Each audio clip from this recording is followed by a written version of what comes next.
Hi, welcome to the small shed. This week I'm looking at how I built the walls of the shed, and that's coming up next.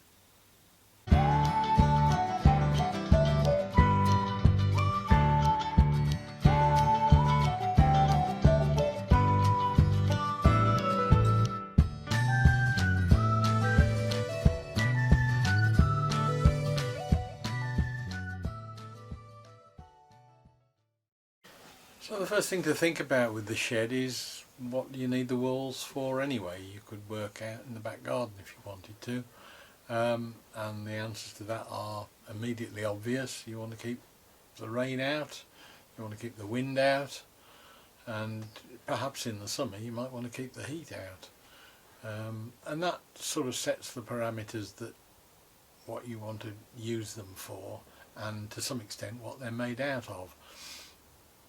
But there's another slightly more insidious problem that tends to get ignored with sheds, and that is condensation. You can see it here. There is water effectively all down the outside of this glass. It's come from somewhere, and it's sure enough not the glass that's leaking. It's caused by condensation of water that's in the air on the cold surface of the glass, and that's exactly what's happening inside the shed with things like my saw blade that I showed you the other week. That gets cold at night, and then the next day the air warms up and heats up in the shed, and I come in and out and that air is warm. It holds an awful lot more water when it's warm than it does when it's cold. It flows over and touches that, which is still cold because it hasn't warmed up yet, and you get condensation on the blade, and then that water just lies there and rusts and causes the damage. So that's something that needs to be dealt with as well, something that's dealt with perfectly adequately in most homes, but not in sheds, and the answers to that are a combination of ventilation and insulation. If you can stop the violent changes in temperature between the outside and the inside, and if you can keep the air flowing so that the air that's inside the shed is equally the same temperature and therefore holds about the same amount of moisture as the air outside at night, you've probably cracked the condensation problem as well. Now in this instance I've put 40mm of Celotex in the walls of the shed, which seems to be doing the job well, but again there's a little bit more to it than that, in that you're trying to stop damp cold air even meeting a warm surface, and some of that is down to what you use in the walls, and there are a lot of misconceptions about how you should use vapor barriers and breather membranes. So I'm just going to run through. I've got a breakdown of a couple of pieces of effectively what the shed is made of, the wall sections that I've made up, which sort of explain pretty much how it all works. And this is, as I said earlier on, this is the principle of modern timber framed houses that are thermally efficient and dry and warm inside. So all we're doing is just copying that. So let me just run through the various parts. So that's a typical section through one of the walls of the shed. The main timber supports are CLS timbers. They're 63 by 38 timbers. I bought those principally because they were cheap. They were just over £2 a stud, 2.4 metres long. And when you're looking at probably best part of 100 studs in the shed, it's worth saving every penny you can on that. The advantage they have is that not only are they strong, and if you pick them properly they're straight, but you've also got rounded edges on them. They're almost pleasant to handle, which, given that they are not plain timber, It does help when you're putting things together because it means that you've got fairly standard sizes. So on the outside you have what is on pretty much any shed, some sort of a cladding. This could be anything. It could be plywood, it could be OSB, although you would need to weatherproof that, I would suspect. Cladding, pretty much anything that will keep the rain off. That is fairly standard with any shed. You would get that whatever you did. But behind that there is an air gap, which again all helps with insulation. There's about a 12mm air gap that I've got by putting some timbers behind. That keeps the insulation away from the back of the shed. And behind that, stretched across, is a breather membrane. Now that is basically a fabric with holes in it, but it won't let water through it. It will allow air through but not water, so that if you've got any problems at all with your cladding, occasionally you'll get problems with splits, with knot holes or anything like that. There's a void in there that you can see, but in theory it's quite possible that goes down and backwards into the structure, and if rain got into there it could get in and could rot inside later on. With this breather membrane, the water gets, if it ever does get through there, air will get through but the water won't, and it will run down to the bottom. And the thing was designed such that at the bottom there is a step where that sole plate is set slightly further back. I don't know if you can see that, I'm just making sure that we've got that on camera. Yeah. That air gap there allows any water to run down the cavity that's formed, and it'll just run out at the bottom onto the ground around the edge of the shed.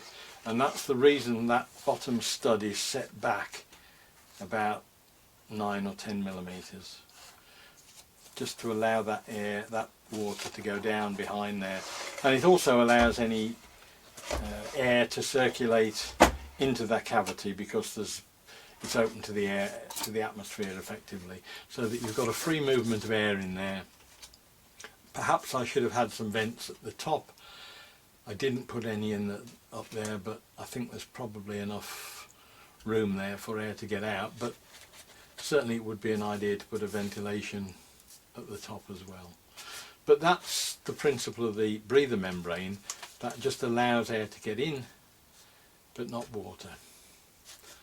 Behind that you've got insulation. In this case, as I say, it's 40mm Celotex,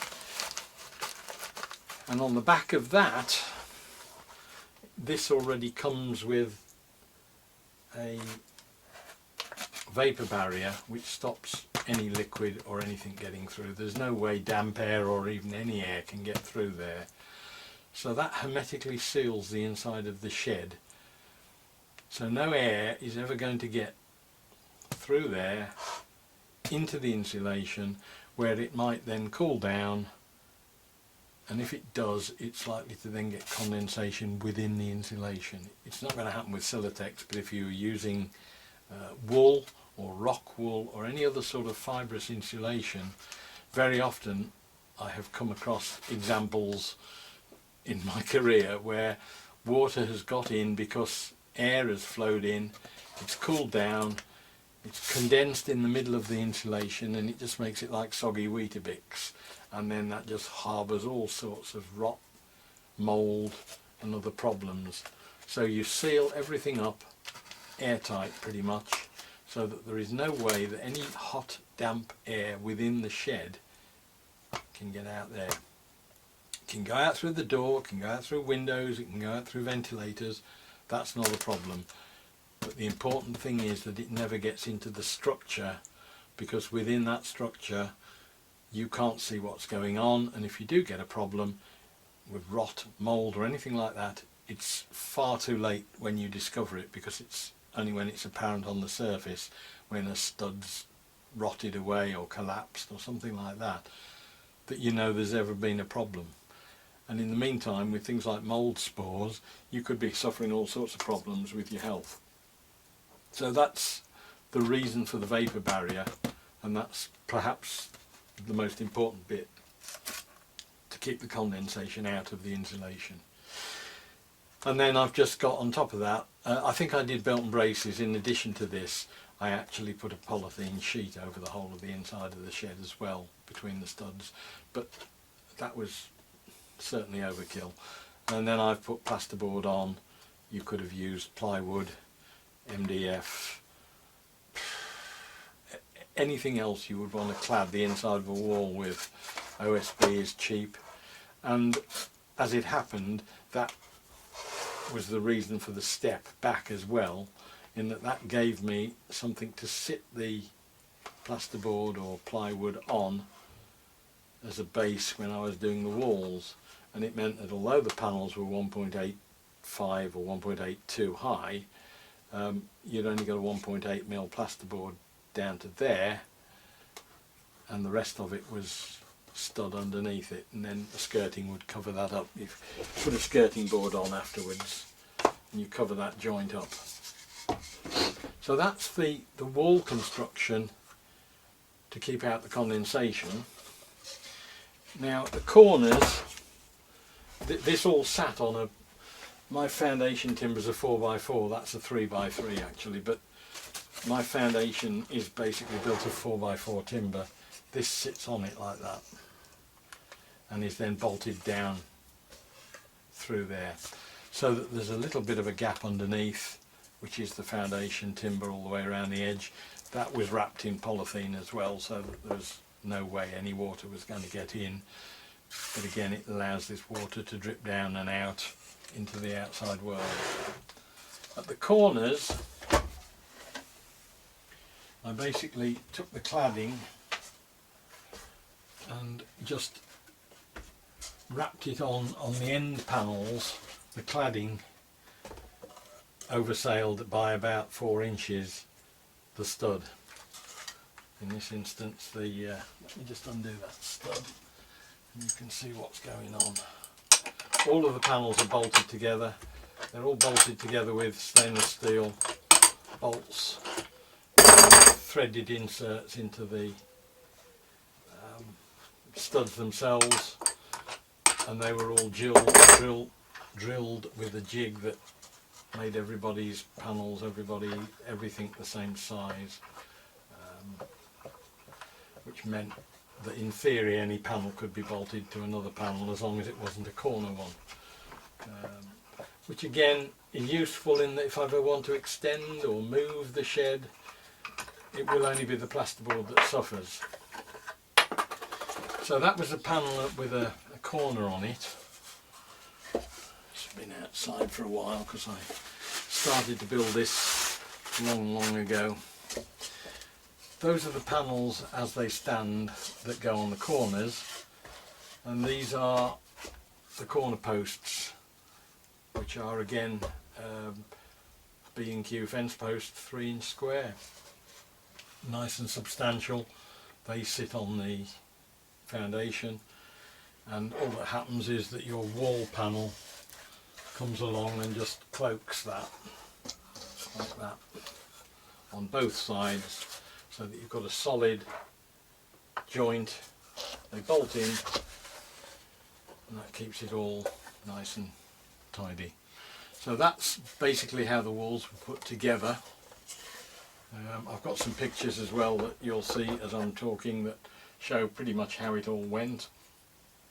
All I can say is that it took 2 days to put the panels up, and that was probably being reasonably easy at 3 and 4 days, 3 and 4 hours a day working.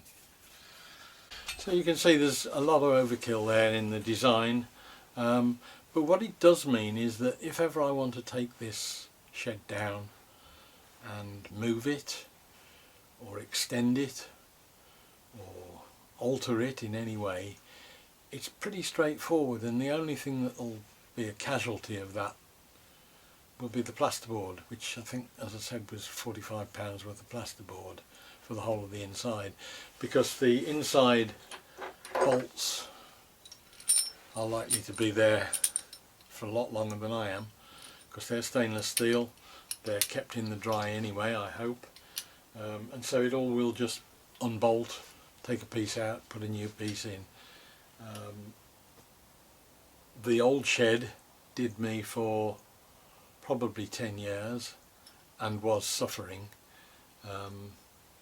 If this one sees me 10 years, that's probably more than enough. It'll probably see me out, and if anybody else then wants it, the thing will be able to be taken apart within a matter of a day or so and shipped off site, and away it goes without any great damage. I've seen a lot of sheds that have been moved that have got the cladding that's been put on afterwards, and they are pretty much destroyed by taking them apart. One of the other reasons, as part of the overkill, that I did the panels and assembled them off site was that I wanted to make sure that the painting on the panels, the cladding treatment, was on both sides. We'll take one off. That's treated inside as well as out. All these panels were painted completely before being applied to the panels, because in the past I've seen, certainly with the thinner cladding, if you just paint one side, over time it will warp and distort. One side being painted and one side not is not necessarily a good thing. So if you can paint them first. Well, hopefully that's enough of me talking for the day. I hope it was of interest. If there's any comments or questions, just leave a comment below in the box and I'll try and get back to you on it, as to why I've done certain things, or why I could have done it differently, or why I didn't do it differently. Hopefully I'll see you next week when I'll be getting on to having a look at the roof, and I'll see you then. Take care, bye.